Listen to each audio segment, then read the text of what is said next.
தாயே தமிழே, தமிழரின் உணர்வே, அறிவதே அரிது. அரிது அரிது பெண்ணாக பிறப்பது அரிது. ஆண் பெண் இருவுரு பெண்ணில் பிறப்பது பேரரிது. அதனிலும் அரிது தமிழகத்தில் இரட்டியாராக பிறப்பது. அதனிலும் அரிது நற்சான்றும் கல்வியும் நயத்தல் அரிது. கல் தோன்றி மண் தோன்றா காலத்தை முன் தோன்றிய மூத்த குடியம் தமிழர் குடி. 75,000 ஆண்டு காலமாக பேசப்பட்ட ஒரே மொழி தமிழ் மொழி. ஆத்திகத்தை கற்றவன் தான் நாத்திகம் பேச முடியும். நாத்திகம் பேசுகின்றவன் தான் நல்லதையும் கெட்டதையும் விளக்கி கூற முடியும். சுயமரியாதை என்னும் பகுத்தறிவை விளக்கி கூற முடியும். கடவுள் கை கொடுப்பதும் இல்லை, கை விடுவதும் இல்லை. இயற்கையை வணங்குவது மனிதனின் தலையாய கடமை. அவர் மனம் அறிந்து செய்த புண்ணியங்களே கை கொடுக்கின்றன. மனம் அறிந்து செய்த கொடிய பாவங்களே கை விடுகின்றன. கடவுள் இதற்கு சாட்சி மட்டுமே. வேண்டுவது மனம், கொடுப்பது செயல். இதுதான் இயற்கையான தமிழ் மொழியின் சாரம். தமிழ் மொழியில் இருந்துதான் எல்லா மொழிகளும் உருவாகின்றன. இதற்கு ஆதாரமான புலவர்கள் அகத்தியர், தொல்காப்பியர், நக்கீரர், கம்பன், வள்ளுவன், இளங்கோவன். இதற்கு ஆதாரமான நூல் திருக்குறள்.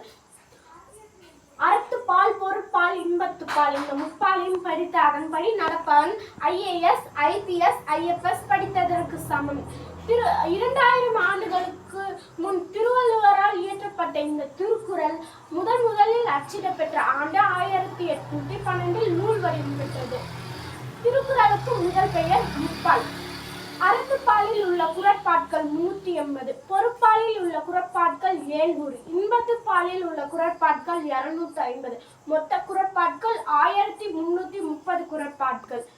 திருக்குறளில் உள்ள மொத்த சொற்கள் 14,000 சொற்கள். திருக்குறளில் உள்ள மொத்த தமிழ் எழுத்துக்கள் 42,194 எழுத்துக்கள். தமிழ் எழுத்துக்கள் 247 37 எழுத்துக்கள் இடம்பெறவில்லை. திருக்குறளில் இடம்பெறும் இரு மலர்கள் அனிச்சம் குவளை. திருக்குறளும் பகுத்தறிவும். திருக்குறளில் இடம்பெறும் ஒரே பழம் நெருஞ்சிப்பழம். திருக்குறளில் இடம்பெறும் ஒரே விதை குன்றிமணி. திருக்குறளில் இருமுறை வரும் அதிகாரம் குறிப்பறிதல். திருக்குறளில் எழுதப்படாத ஒரே உயிரெழுத்து ஔ. திருக்குறளில் இடம்பெறும் இரு மரங்கள் பனை மூங்கில். திருக்குறளில் ஒரே எழுத்து 1075, ஒரே எழுத்து 2 சுழி நீ. திருக்குறளில் ஒரு முறை மட்டும் வரும் 2 எழுத்துக்கள் லீ ங. திருக்குறளில் இடம்பெறாத 2 சொற்கள் தமிழ், கடவுள். திருக்குறளை முதலில் அச்சிட்டவர் தஞ்சை ஞானப்பிரகாசர். திருக்குறளுக்கு முதலில் உரை எழுதியவர் மணக்குடவர். திருக்குறளை முதலில் ஆங்கிலத்தில் மொழிபெயர்த்தவர் G.U. போப். திருக்குறளில் கோடி என்ற சொல் 7 இடங்களில் இடம்பெற்றுள்ளது. திருக்குறளில் 70 கோடி என்ற சொல் ஒரே குறளில் இடம்பெற்றுள்ளது. திருக்குறளில் 7 என்ற சொல் 8 குறட்பாட்களில் இடம்பெற்றுள்ளது. திருக்குறளில் இடம்பெறாத ஒரே எண் 9. திருக்குறளுக்கு அரும்பாடுபட்டவர் வீரமாமுனிவர். திருக்குறளை இதுவரை ஆங்கிலத்தில் 40 பேர் மொழிபெயர்த்துள்ளனர். திருக்குறளை இதுவரை 107 மொழிகளால் மொழிபெயர்க்கப்பட்டுள்ளது. திருக்குறள் நரிக்குறவர்கள் பேசும் வக்கரபோலி மொழியிலும் மொழிபெயர்க்கப்பட்டுள்ளது. திருக்குறளை ஆய்ந்த அவ்வை பெருமாட்டி கடுகை துளைத்து எழுகடல் புகுத்தி சிறுகத் துளித்த குறள் என்கிறாள்.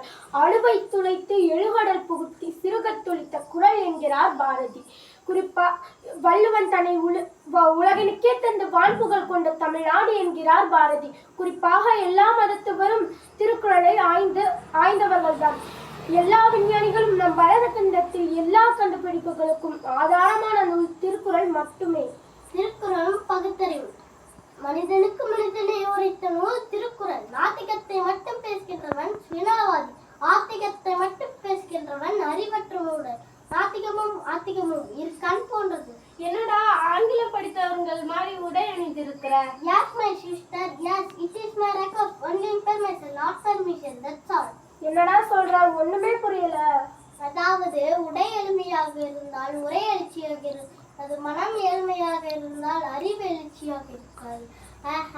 மனிதனாக பிறந்தவன் இரவு 3 மணிக்கு எழுப்பவன் முற்றில் பிறந்த முனிவனாவன். பிரம்ம நேரம் 4 மணிக்கு எழுப்பவன் ஞானி ஆவான். வைகிறை நேரம் 5 மணிக்கு எழுப்பவன் பேரறிஞனாவான். அதிகாலை 6 மணிக்கு எழுப்பவன் சாதாரண மனிதனாவான்.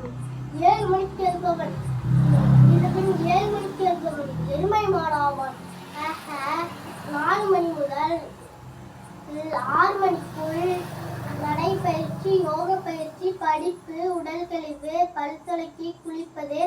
இவன்தான் சான்றோன், கவிஞன், பேராசான் ஆவான். இவன் வாழ்க்கையில் நொல்லா வாழ்வும் குறையில்லா செல்வமும் இன்மைக்கும் மறுமைக்கும் நீங்கா புகழடையும். இதுதான் திருக்குறளும் பகுத்தறிவும். புரிகிறதா? புரிகிறது. இந்து மத தமிழர்களின் மூல நூல்கள் எது? பகவத்கீதை, திருக்குறள். இஸ்லாமியர்களின் மூல நூல் குர்ஆன். கிறிஸ்தவர்களின் மூல நூல் பைபிள். ஒப்புக்கொள்கிறோம். நீ ஒரு பெரிய கவிஞன் என்பதை நாங்கள் இருவரும். இப்படிக்கு பெரும்பாலை அரசினர் மேல்நிலை பள்ளியில் பயிலும் 8ஆம் வகுப்பு மாணவி சாஸ்ரீ வைணவி. ஸ்ரீ வித்யா மந்திர் மழலையர் தொடக்க பள்ளியில் பயிலும் 4ஆம் வகுப்பு மாணவன் பவன் ஸ்ரீராம். நன்றி.